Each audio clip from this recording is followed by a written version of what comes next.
Hello everyone, మీ ఇంట్లో కూడా కాకరకాయ కర్రీ తినరా అండి? చేదుగా ఉంటుందని చెప్పి ఒకసారి అయితే నేను చూపించిన స్టైల్లో కాకరకాయ కర్రీ చేసి పెడితే చేదు లేకుండా చాలా కమ్మగా ఉంటుంది కర్రీ అనేది.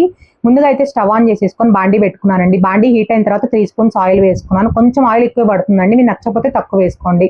దీంట్లోనే పచ్చెనపప్పు, మినపప్పు, ఆవాలు, జీలకర్ర, ఎండుమిర్చి వేసుకున్నానండి. సిమ్ ఫ్లేమ్లో పెట్టుకుని తాలింపులేని లైట్గా ఇలా కలర్ చేంజ్ అయిన తర్వాత దాంట్లో సన్నగా కట్ చేసి పెట్టుకున్న కాకరకాయ ముక్కలు అయితే వేసుకున్నానండి. మీకు కొంచెం చేదు ఇష్టం ఉన్న వాళ్ళైతే పైన పొట్టు తీపినా పర్లేదండి. నేనైతే కొంచెం లైట్గా పైన పొట్టు తీసేసుకొని సైడ్స్ కట్ చేసేసుకొని లోపల గింజలు కూడా నేను వేయలేదండి, కొంచెం లావుగా ఉన్నాయి కాబట్టి. మీకు నచ్చినట్టయితే కొంచెం గింజలు కూడా వేసుకున్నా పర్లేదు. ఇలా అయితే ముక్కలు మాత్రం ఖచ్చితంగా సన్నగానే కట్ చేసుకోవాలి, అప్పుడే ఈ కర్రీకి రుచి బాగుంటుంది. కాకరకాయ అనేది ఎప్పుడన్నా త్వరగా మగ్గాలంటే ఖచ్చితంగా ఉప్పు అనేది వేయాలండి, అప్పుడే కాకరకాయ అనేది త్వరగా మగ్గుతుంది. 1 స్పూన్ ఉప్పు వేసుకున్నాను అండ్ 1/2 స్పూన్ ఏమో పసుపు వేసుకున్నానండి. ఒక్కసారి అయితే అలా మిక్స్ చేసేసి మూత పెట్టేసుకొని కాకరకాయ అనేది 50% మగ్గే వరకు అయితే మగ్గించుకోవాలి.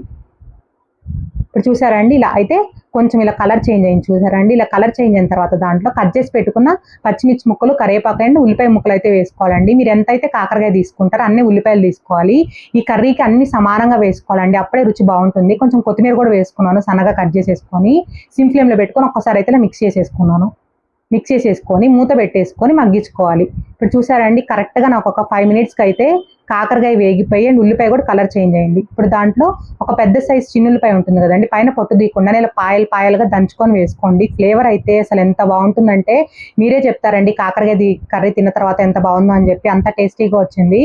ఇప్పుడు దాంట్లో 1 స్పూన్ ధనియా పౌడర్, 1/2 స్పూన్ జీలకర్ర పౌడర్ వేసుకున్నానండి. ఒక 2 స్పూన్స్ ఏమో కారం వేసుకున్నాను. ఇక్కడ మనం కాకరకాయ కర్రీలో పచ్చిమిర్చి వేసాం కాబట్టి కొంచెం చూసుకొని వేసుకోండి కారం అనేది. ఇప్పుడైతే మొత్తం ఒకసారి అయితే ఇలా మిక్స్ చేసుకున్నాను. ఇప్పుడు ఉల్లిపాయలు అన్నీ వేసుకున్నారు, అన్నీ టమాటాలు కూడా వేసుకోవాలండి. చెప్పాను కదండి, అన్నీ సమానంగా వేసుకోవాలి. బాగా పండిన టమాటాలు వేసుకున్నప్పుడు ఏంటంటే ఈజీగా మగ్గిపోతుంది.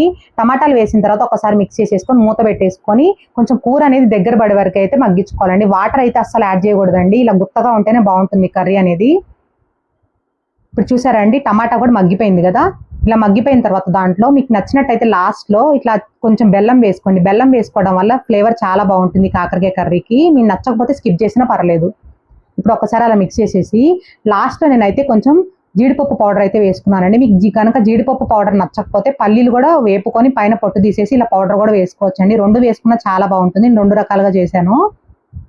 జీడిపప్పు పౌడర్ వేసిన తర్వాత ఒక్కసారి అలా మిక్స్ చేసేసి కొంచెం అలా ఆయిల్ తేలే వరకు అయితే మగ్గిచ్చేసుకొని దించేసుకోవడమే అండి. మీకు నచ్చినట్టయితే ఇంకొంచెం కొత్తిమీర యాడ్ చేసేసుకొని వేడివేడి అన్నంలో ఈ కాకరకాయ కర్రీ వేసుకొని తినండి. అసలు ఎక్కడ చేదు లేకుండా, కాకరకాయ ఉందనే అర్థం కాదండి, అంత టేస్టీగా ఉంటుంది కాకరకాయ కర్రీ ఇలా చేసుకున్నట్టయితే. ఈ రెసిపీ అయితే మీకు నచ్చిందే అనుకుంటున్నాను. నచ్చినట్టయితే ఒక చిన్న లైక్ చేయండి, షేర్ చేయండి అండ్ కామెంట్ చేయండి. మీరు కనుక కొత్తగా మన ఛానల్ ఎవరైనా చూస్తున్నట్టయితే సబ్స్క్రైబ్ చేసుకోవడం మాత్రం మర్చిపోకండి. Bye bye.